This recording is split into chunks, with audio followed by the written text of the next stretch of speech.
Okay, so the second video in the Thoth spellcasting course. Now, if you haven't watched the first video, then please go and watch the first video because this is a course. Now, what we're going to be doing today is we're going to be expanding on what we covered first. So obviously, if you remember with the Wort charm, we discussed creating spells and the power of the spoken word. So having the spoken word, the words that you speak, carry the energy of a spell. There was no candles, there was no incense, there was nothing. It was literally just essentially your word, your power, personal power, and of course there was a little dried out baked bean. But anyway, go and watch the video if you haven't already.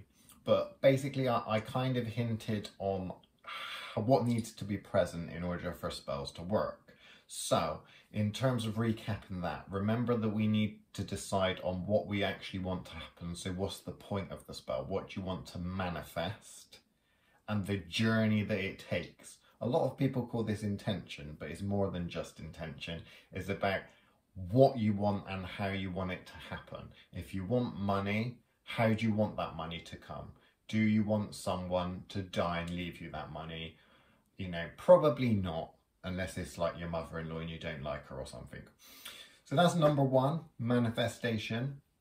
Number two, of course, is energy. This intention, it needs power.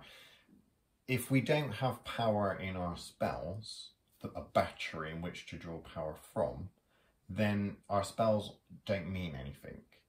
Think about the amount of people that cry and weep over hospital beds, or doctors that intend for their patient to recover, but it doesn't happen. Why are these spells, if it's all about the intention, not working? Why is the mother crying over her son in the hospital bed? Why is that intention of him to get better not manifesting the fact that he is getting better? It's because there is no power behind it. There is not enough power to make that manifest. The third thing, of course, is time. We always want to give a time scale for our spell. So if you want money, if you want to do a money spell, then ideally you want to decide when, how it's going to manifest, or the ways in which it can manifest. You need to supply the appropriate energy to power the spell, and then you need to decide, of course, when you want that money to come. So if I'm doing the spell now, I'm not going to want it to manifest in 50 years, am I? Similarly, if I'm doing a hex or something like that, I don't want that to manifest in 50 years' time.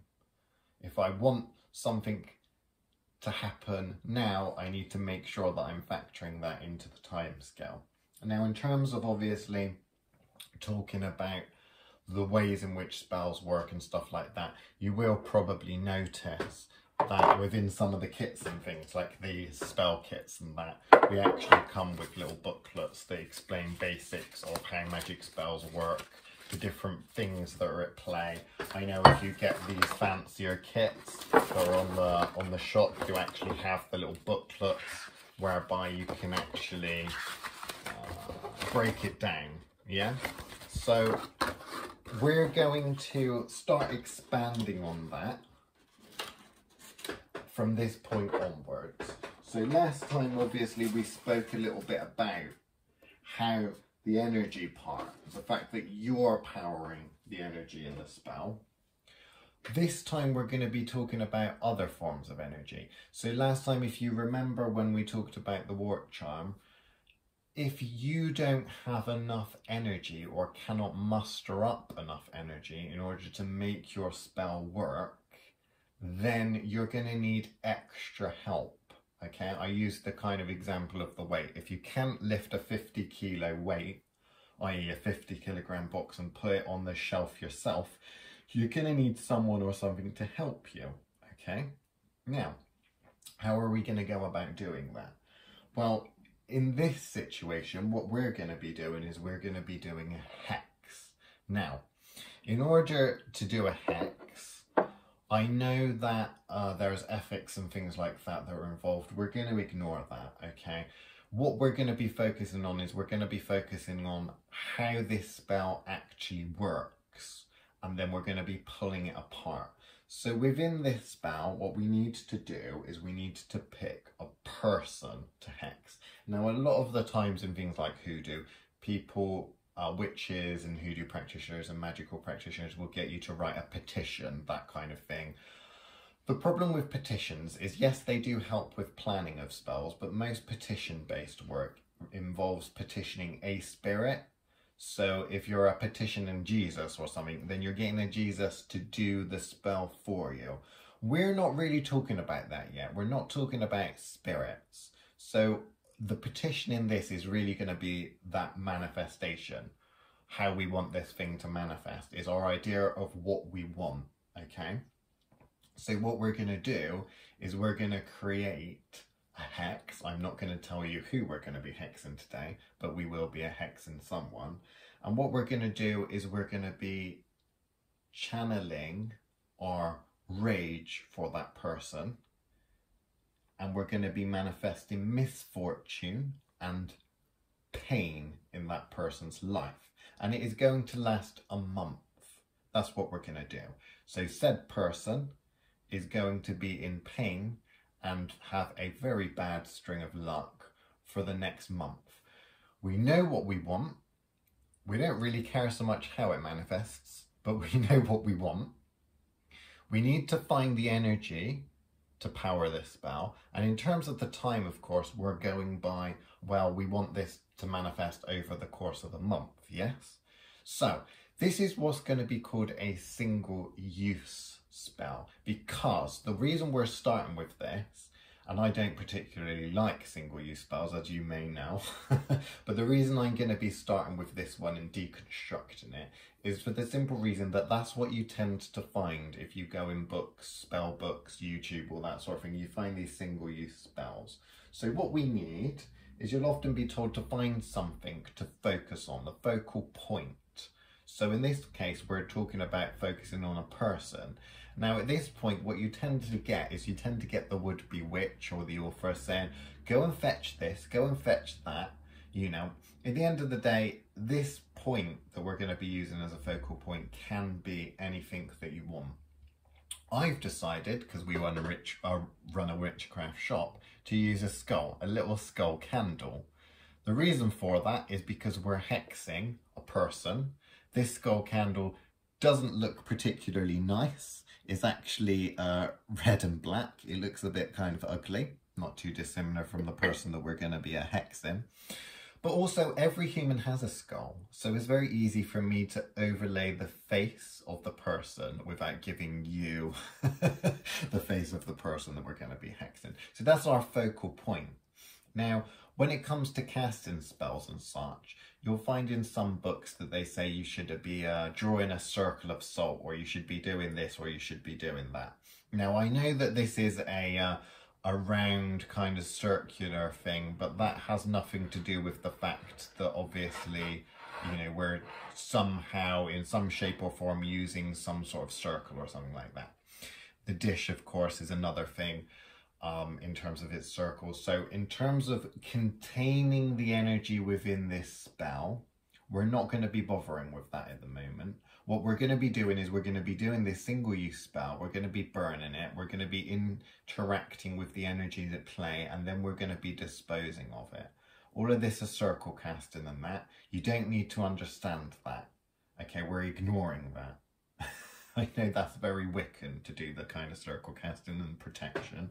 But there are really, if we're starting from scratch, we really need to understand protection in a more serious form.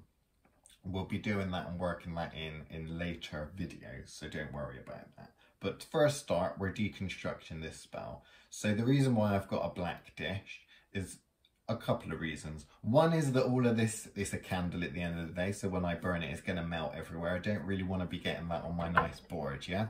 That my client bought me the other day. So I'm using a black dish. You could say that the black dish is symbolic of bringing in energy and stuff like that. The real reason why I'm using a black dish is because I use these dishes a lot for spell casting. When they get too nasty and funky, I just smash them up and throw them out. Okay, but the reason I'm using a black dish is that if I used a white dish, it would come up with all sorts of nasty stains and that sort of thing. So it's more aesthetically pleasing, to be honest with you. In terms of reutilizing these dishes and stuff like that, yes, you can, they can retain a certain energy, okay, as can all of your spells. With single-use spells, what you're normally doing is you're not normally recycling any of the components of the spell. Whatever you use on a single-use spell will be discarded afterwards. Okay, you may use tools such as a mortar and pestle in order to grind things up and such, but you would clean that.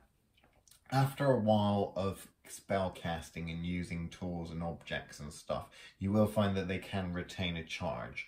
I'm not one of those people that tend to say you need to cleanse all your tools constantly and all that.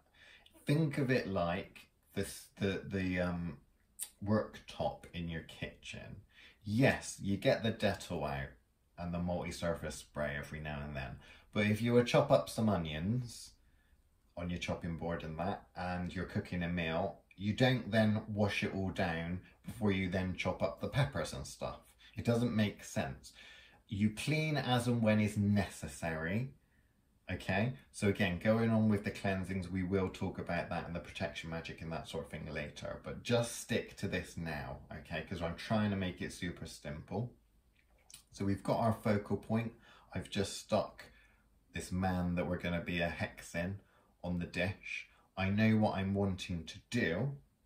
I'm going to be burning that candle, and what I'm going to be doing now is I'm wanting to channel my intention of what I want to manifest into the candle, but because I may not be confident enough, or may just not want to give my own energy and put my own energy into this, because I might be going out for a run later and I don't feel like depleting myself for this asshole. Even if I am a hexagon. So what we're going to be doing is we're going to be pulling in other energy into this. Now that's the mystery. So what we're going to be doing is we are going to be covering different types of energies and such. So whether it's drawing in energies from the moon or the planets or different times of the year, that sort of thing, even getting spirits to help, but that's going to be outside of the scope of this video. We're going to address that more specifically in other videos. Now, what you tend to get with this kind of a magic is they'll tell you to get loads of herbs and things like that. Now, what people will normally do is they'll say, oh, well, we're hexing, so we want to use sympathetic magic. We want to use something that's symbolic of the pain we're going to cause him. Okay, what can we do that's going to be symbolic? Well, if we want pain, I think of pain as fire and stuff like that. So we might use some chili flakes, and we might get the chili flakes and scatter them around as a symbolic representation of the pain and such that we're going to be causing, okay? Now, that's something that we need to address, okay? Because it's not enough just to pour the chili flakes on, okay? Because at the end of the day, this is just almost like theatre at this point. The chili flakes aren't really doing a lot, right? Is still just dressing it up so psychologically it looks a little bit more scary looking and a little bit more hexy, you know. And it may help you from a psychological perspective and from a sympathetic magic perspective, which is the chili flakes are symbolic of something. But there's not actually any extra energy in there. So the real secret of utilizing extra ingredients as energy and as a battery is that you need to bond with the ingredients, okay, like the chili flakes. You need to bond with them, and you need to be able to pull and direct the energy from them. Now, this is a secretive art that you don't hear about that much. Now, in terms of what your personal beliefs on interacting with ingredients and stuff, then there is this thing that we chuck about the word animism, which is that everything has a soul. So whether it's a garlic or whether it's a black tea, whatever it is, it doesn't really matter. It all has a soul. Whether it's alive or not, whether it's a rock, all things have a soul. So what I'm going to get you to do, okay, is if you do construct a hexing spell, you want to construct it out of something that means something to you, that you seem to have bonded with, that is super symbolic of, if we're talking about this hex now, the pain that you're going to cause this person, okay? Now, if you're doing something a little bit more advanced and you understand the art of bonding with the ingredients themselves, then what I could do is I could invoke the power of the spirit of this ingredient and pull it in and ask it to help with this working. Okay, so this is going to work in probably at least one of two ways. You're either just going to be utilizing ingredients and adding these ingredients that are symbolic representations of the pain and what the spells are supposed to do, and adding that to that plate. Or if you want to kick things up a notch, you're going to be trying to feel the energies at play here. Now, this is where psychic development comes in, because if you're a psychic and you start working with ingredients, it doesn't matter what it is. These are chili flakes. Imagine I got something different, okay? Imagine I got tea, black tea. What I might find is I might be able to feel from the black tea, I might say, right, this man here that I'm hexing, as an element to this spell, what I want him to have sleepless nights. I don't want him to get an ounce of sleep. I don't want him to relax. So what I'm going to do is I'm going to symbolically add a little bit of tea to this working, because tea, what does tea do? Tea makes you awake. You drink tea and coffee and such on a morning to make you feel awake, yes? So what I'm doing is symbolically adding the tea so that I can focus on it and say, okay, this is what I want this hex to do. I want it to cause pain, which is, you know, symbolic of the chili flakes. I want him to have sleepless nights, which is symbolic of the stimulant, which of course tea and coffee and that is. Now, that's all symbology again. What I would do if I was a psychic is I would start to work with this tea. And what I would do is I would start to develop a relationship. I would start to feel, if I take some of this tea, if I use it a lot, tea is something that you can actually drink, which is another thing that's quite good. If I take this and I start to work with it and I start to feel it energetically, what you tend to find with animism is that some kind of a personality will come through. Okay, and with that personality, much like with other spirits and things, you may develop a little bit of a relationship. It may speak to you in strange ways, not actually speaking to you as in talking to you, speaking to you as in, you know, you'll feel a slight connection with it. When you get that connection, what you would do is you would hold that thing. Obviously, if it's something poisonous, you would just hold it by the jar, don't be stupid. But you would start to develop that. So you would say, spirit of tea, and really feel the connection with that, because you're bonding with that tea. And you would say, lend me your stimulating power. I want you to haunt this, you know, person that we're hexing. Give this man sleepless nights. What you would do is you would charge that, tell that ingredient what you want it to do. And then when you've done that, sprinkle it on your spell. You see the difference there? These are energies, okay? So if you've got your tea and such, obviously tea is symbolic, but at the same time, if you're going by animism and you believe that this spirit, there is a spirit within tea, that this thing is alive, and that there is a greater spirit of tea that may be able to affect and help with this spell, then what you're doing is you're pulling that power in. Now, what I really like people to do is focus on each individual ingredient, okay? So we've got the symbolic representation, which is him in the middle. This is also going to give us our time for our spell, because obviously the candle burns down. So at this point, if we light the candle to activate the spell, when the candle burns down, that's when we kind of stop adding the ingredients. We kind of stop focusing on it, we let that balloon go. Now there is an idea within spellcasting, more specifically single-use spells, which is the sort of spells that you get where it's I do the spell and then I let go and it manifests later. These sorts of spells are almost like blowing up a balloon. So adding our ingredients and our charge to the candle is kind of like blowing up that balloon. What we then do is let go of that balloon and it flies off somewhere, okay? It goes and takes the energy, much like when you put air into a balloon, you're blowing energy into the balloon, and when you let go of it, it uses that energy to actually fly away from you and whiz around the room and such. Symbology here is that what you're doing is you're taking this spell, you're constructing this spell, you're empowering this spell, which is almost like a magical balloon. The balloon, of course, is the intention of the journey, what you want to manifest. So in this case, it's a hex. The little individual programs in terms of what we want to incorporate into this hex. We want the pain, we want the stimulants and sleepless nights and such, yeah?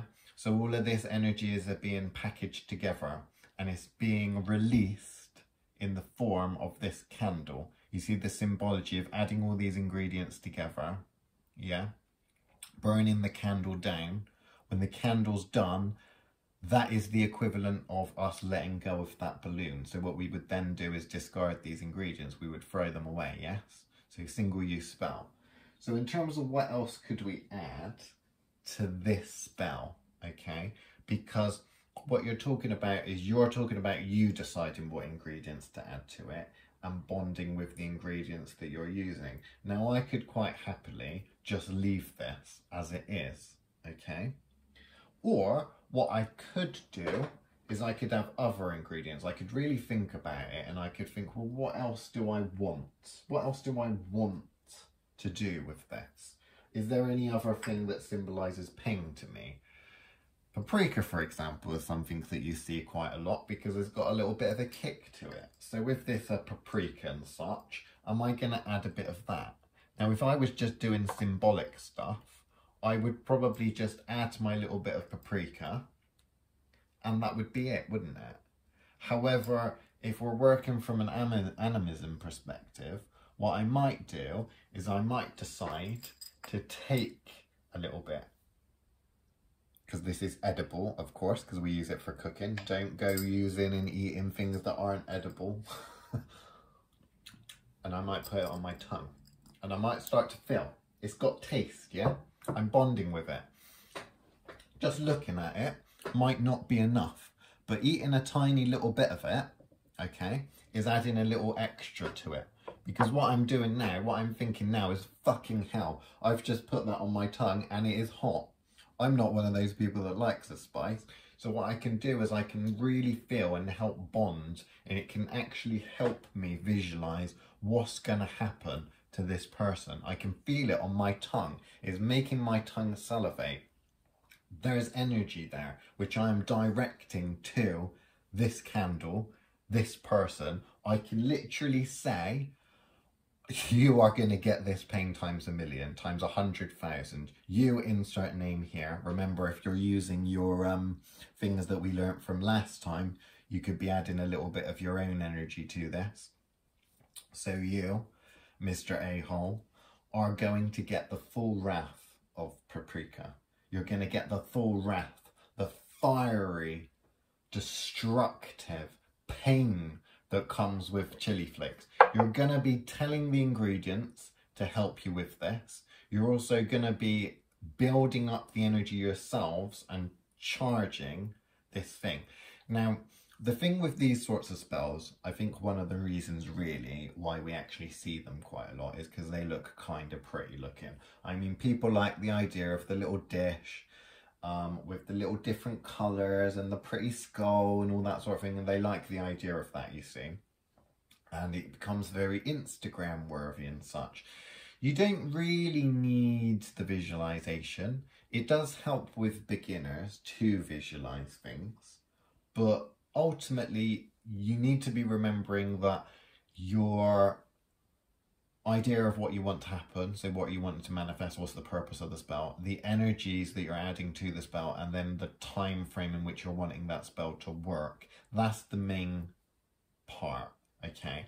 So yes, these ingredients may be, I may be tapping into an energy source and combining them together in this spell, in which case I would want to probably use the physical ingredients here and add them to it.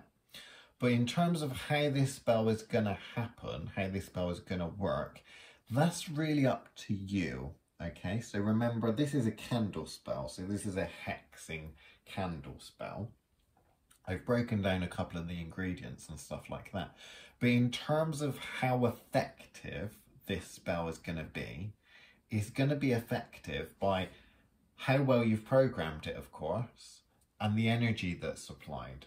If this is going to come with a lot of energy, and I've really been able to put a lot of energy into it myself, and I've also been able to draw a lot of power from the ingredients that I've added to, then this is going to manifest pretty much absolute hell, I should imagine, for this person over the next month.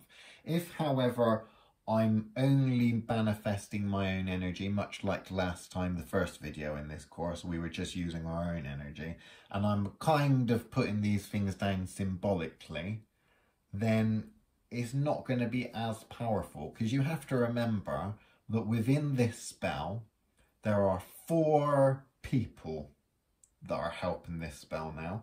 There's me, there's a Mr. or Mrs. Chili Flakes, there's Mr. or Mrs. T, and there's Mr. or Mrs. Paprika, right? So you've got to think of these as individual spirits that are helping you.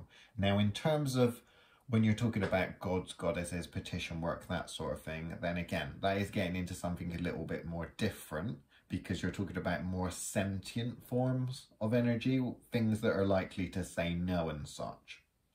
What we're talking here is we're talking about energy sources, okay? So the spirit of a human is a lot different to the spirit of tea and tea leaves. You know, it's a plant.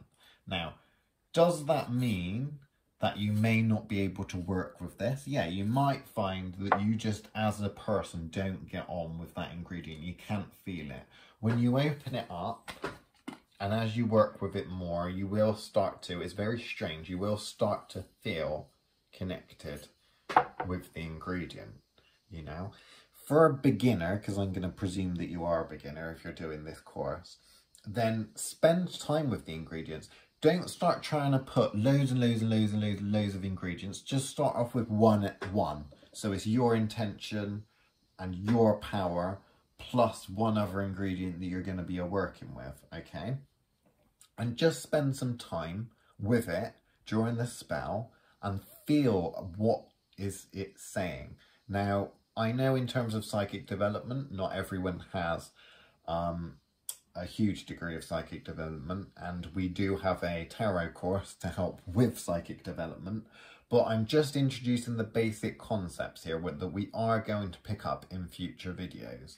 What I did want to do is just get you to understand the real structure of what's going on here, because I see that that is missing from a lot of other information that is out there. So the next step for this spell that I see people do, this is what I do see a lot of, is I see people will go out and they will buy pre-packaged products. This one is one that we sell, Hell's Fury Hexing Powder. They might buy a hoodoo oil or a hoodoo powder or something like that. So you might buy a hexing powder, or if you're doing protection work, a protection oil or something. What that is that's pre-charged energy in some form, whether it's in a powdered form or whether it's in an oil form, it doesn't really matter. This is essentially, when you buy one of these, yeah, you are buying this. Someone else has done this for you. Someone else has combined a bunch of ingredients, energized it, and then stuck it in a pretty little jar or bottle and then sold it.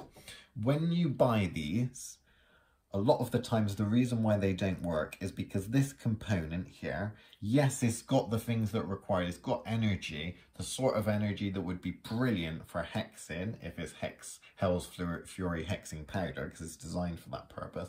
It's a combination of a bunch of things. The practitioner is brought together, energized, and then is selling, okay, to make your life a little bit easier, okay? What it doesn't have is it doesn't have the manifestation. So when you buy things like this, what you need to do is you need to be bonding with the ingredients and telling them what to do.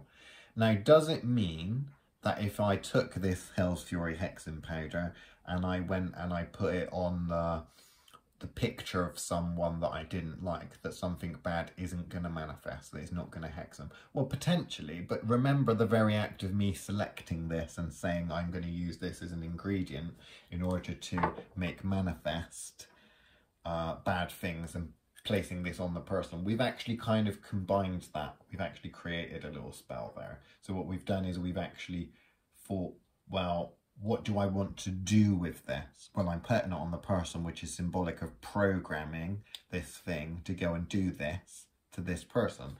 So in terms of the ingredients here and that sort of thing, what I'm going to say to you, because you're learning actual magic, is do not add any store-bought things, okay? The reason for that is that there is a little bit of extra magic within this that if they've done the job properly, the person that made it should have added. They should have used other energies and kind of taken some of the hard work out of it. These are kind of like those Betty Crocker just add water cookie mixes. You've just got to add water. Well, in that case, the water is kind of the manifestation. You've just got to tell it to do. Now, this is a spell casting course. We're learning how to do all of this ourselves. So I don't want you to cheat and use store-bought ingredients that are pre-charged. No pre-charging stuff. I want you to go away and create a spell that is gonna mean that you can hex someone, or you could do a money spell or something like that.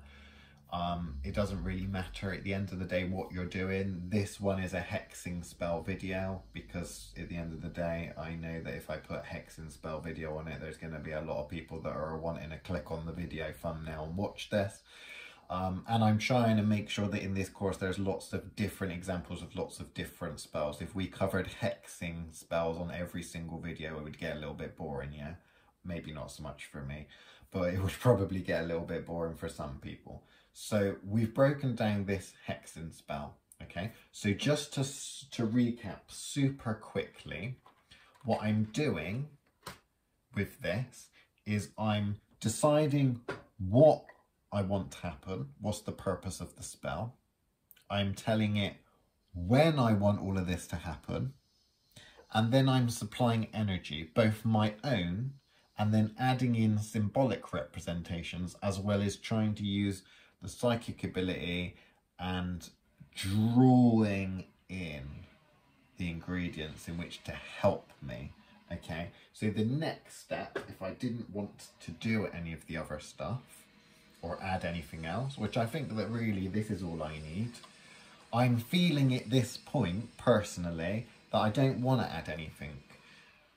Ask questions of yourself when you do spell casting, because you would be surprised what you'll get. If you're asking yourself, is there something missing from this spell? If you look at this and you say to yourself, is there something missing from this spell? And I thought, well, yeah, there is something missing. Then I might start to select and think, well, let's go to my my little cupboard here and ask myself, well, what's missing from this spell? Do I want to add a little bit of garlic? I could be thinking, garlic, let me take a sniff, garlic. No, I don't feel, there's something about it. I don't feel that garlic's appropriate for this, and I would put it back. You spending the time to pick up and bond with the ingredients isn't just you airy-fairy and opening something up, trying to feel for the spirit or something like that. It could be as simple as you just picking it up, looking at it, feeling about and saying, well, do I like this or don't I like this? Do I feel that this should go in there? Stop yourself before you put an ingredient down and ask yourself, do I feel that this should be in it? If the answer is yes, then put it in it. The next step, of course, would be to ask later, why did I want to put that in? maybe you can answer, such as the case of, well, the chili flakes to me, it feels fiery. There's a fiery energy about it. Obviously, it's a kind of hot and spicy. That's perfect for this sort of stuff. Or perhaps with something like the tea, you might have been drawn to it, but you might not have known why you were drawn to it. Okay? So there's one other thing that I might feel that I want to do with this. A lot of people call, particularly within witchcraft and hoodoo and that, about candle magic, and they always say about anointing the candles, which is to use like these pre-made oils and stuff, because of course a lot of these YouTubers and that are always trying to sell you something. So they'll say, oh, you need this, or even some of these books, I've read some of these books and it says, get your candle, get your such and such oil, get your such and such powder, add it all together. They're not really teaching anything. It's almost like a catalogue, like they want you to buy their products, sorry.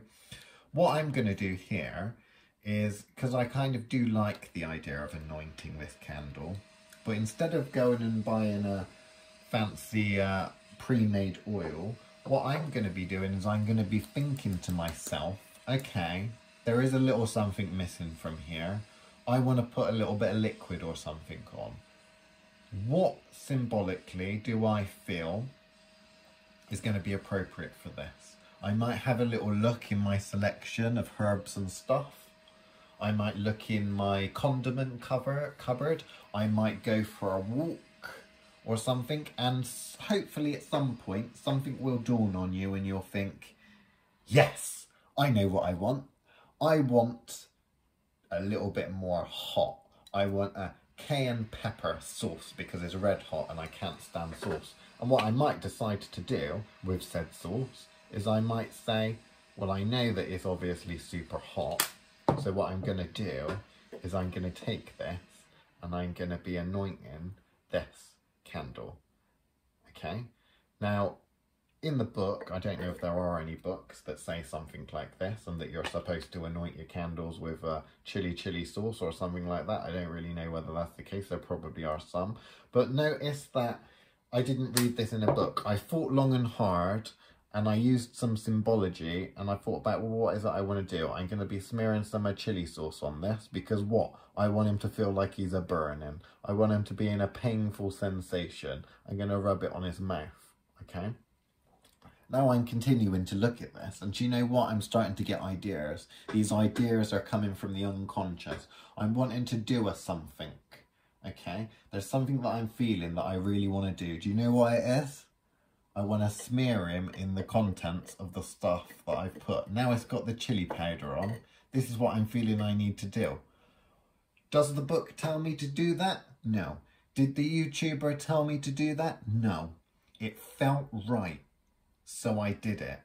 Can I now, on reflection, think about, well, why did I want to do that? I could come up with some crappy excuse of, well, now I'm bonding the ingredients together with the candle or something like that. To me, it kind of feels like, well, we've got stuff on the plate, but actually that stuff on the plate should really be somehow connected with the candle. So for me, symbolically rubbing all of the candle and pouring it over and all that sort of stuff makes more sense to me. I could also be thinking about, well, if this is symbolic of the person, I'm wanting these ingredients to be as close to that person as possible. So that person isn't here, and if I went and got all of this paprika and stuff and threw it in his face, I'd probably get arrested. In the very worst, I'd get told off by the police. He's not here, I can't do that, so the next closest thing is to smear it on the representation of him. Okay? I'm feeling already like this spell, I'm invested in the spell. I'm having a little bit of creativity and thought into it. I'm not just opening a magic book and copying what the recipe says. I'm making this my own. I'm having fun, anger, all of that. They're all emotions. All of that is energy, and I'm directing it. I'm taking my time. Just take your time. When you feel you've got there, of course, with this sort of spell, the next thing to do, of course, is light the candle, okay? So in terms of lighting the candle, a lot of people are just use the matches and stuff like that. What I often do is I often have a working candle.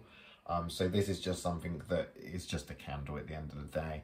It's not a spell candle or anything like that. All it is just one that I use, that if I say wanted to add anything else to this, then I might decide that I want to say I wanted to add an extra candle to it or something like that. Then I've got to put the candle down on the plate. So what am I going to do? Am I going to be using, I don't have lighters unfortunately, am I going to be using the matches, striking it and then holding it there and then plonking it down? Or is it just easier for me to melt it like this? Okay, and just add that and plonk it down that way, like that.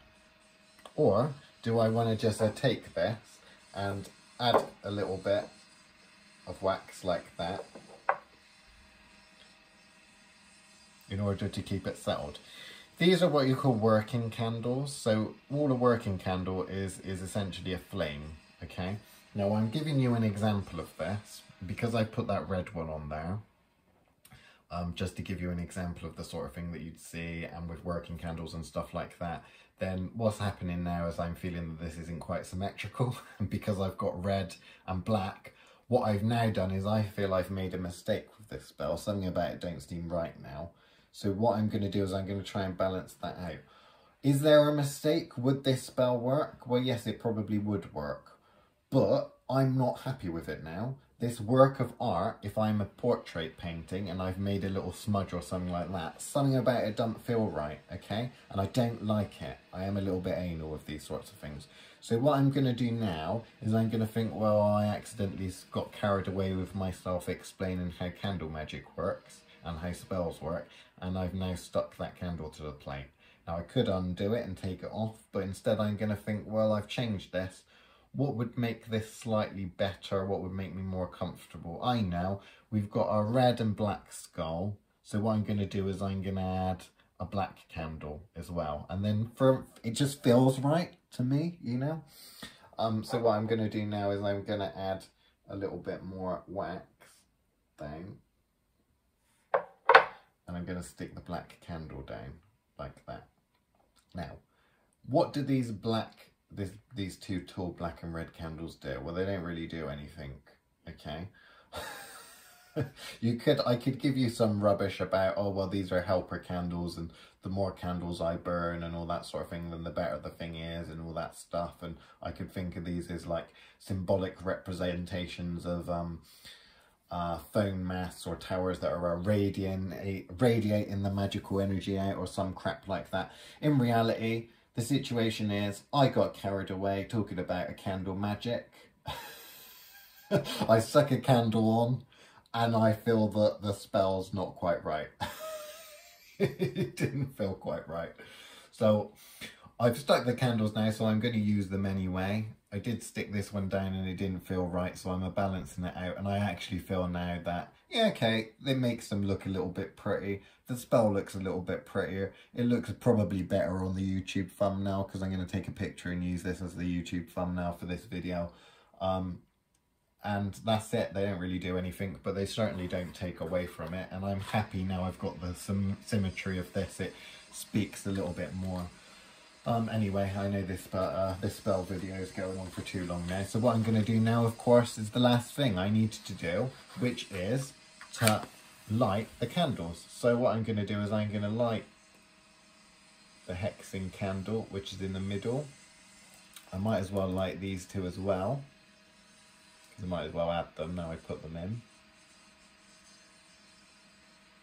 And then when they're lit, what I tend to do with all of these is I have a nice little cauldron here. I tend to just put all of my recyclables, or I say recyclables, they can't really be recycled. All of the things which I can burn, I tend to stick in a cauldron, and then when it gets to the top, I tend to light the cauldron. Okay, so there we go. This spell's a burning now. Okay, so I'm happy with that. I'm happy with the symbology that's used in it. What I could do is I could decide to do some meditation, add a little bit more energy, that kind of a thing. What I'm not going to do is I'm not going to leave these candles unattended and run out and go off shopping for the day or something. Because if I did that, the house might burn down, yeah? So please, fire safety, common sense, please. Okay, so once these candles burn down, and once this is all done, what I'm gonna do, because all of this stuff here is biodegradable, so what I'm gonna do is I'm gonna scrape all of the stuff off of this little dish. I'm gonna put in an envelope, and then I'm gonna throw the envelope away this far away, because this is a single-use spell. So what I'm wanting to do is get rid of all of the things that I used, okay, afterwards. Obviously, if I used me matches box, or me helper candle, or me rocks, or whatever it is, I'm not going to be throwing all of that away. So I'm not throwing away tools, but in terms of this kind of spell, I'm not going to throw away the dish. But this sort of spell, what I am going to do is I'm going to scrape all of the remains, because there will be remains, and I could put them somewhere. Now, if I think of what this spell is a hexing spell. Hexing isn't very positive, so what I might decide to do is throw these remains somewhere that isn't very positive. I might decide that, well, remains of a spell, where do you put remains in a graveyard? Human remains, animal remains, whatever. Remains tend to go in a graveyard. I could go and bury this in the graveyard. I could go and sprinkle it in the graveyard. Doesn't matter. What a lot of people tend to do is the symbology of what you're doing is you're letting go of this. These candles are burning down from the physical world and disappearing, evaporating. So what a lot of people will say is, well, that's kind of what's symbolic of that. The crossroads, of course, where the physical world meets the etheric world, the other world, that sort of thing. So what I might decide to do is, well, that's quite symbolic. So these ingredients are burning down, all of the magical energy is a going. So what remains physically, I'll go and dump it at the crossroads. What you do with these ingredients don't matter. I would recommend that, because this isn't a particularly nice spell, that I probably aren't going to keep them.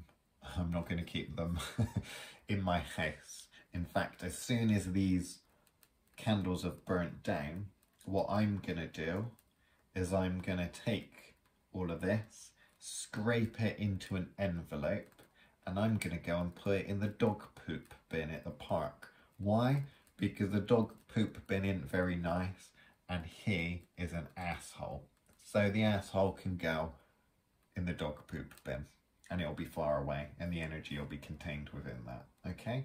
And then, of course, I'm going to wander home, and I'm not going to give this a moment's thought more. I'm going to let go of that balloon. So hopefully I covered quite a lot of different things in this video. I know it's gone on for ages and ages and ages, but at the end of the day, I do want to break this down into simple terms. We will be expanding throughout this course, and it will be getting more and more and more complicated. And we're going to be adding extra things in. So hopefully you learned a little bit or enjoyed watching me hex someone. I haven't told you who it is, and I'm not going to. But there we go. That's it for this lesson.